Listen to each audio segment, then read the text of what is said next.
Hello everyone, today I will show you where to find great free designs for your game. It's not advertising, it's just that I use the same ones for my game, Rabbit Raider, and I wanted to share the trick with you. So all you need to do, is going to Google and type OpenGameArt.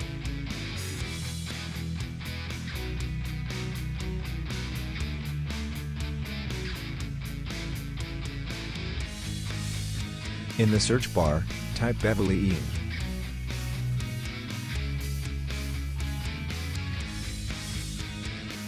This guy is great, he provides us with a lot of graphics for free, enemies, backgrounds, tiles, heroes, everything you need for your game.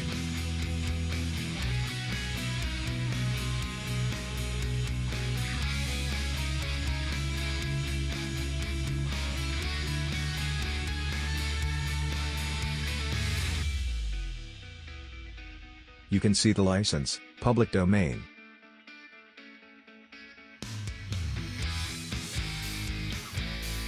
You just should add him in credit.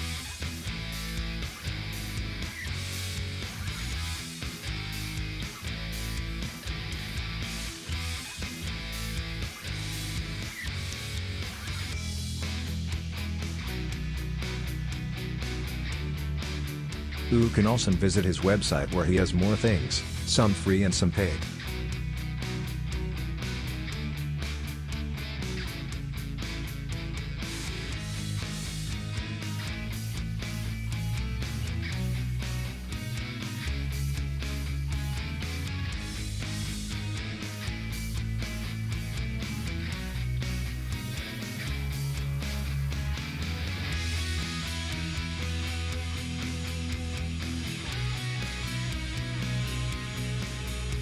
If you want to see what you can do with that, I advise you to take a look at my game, Rabbit Raider.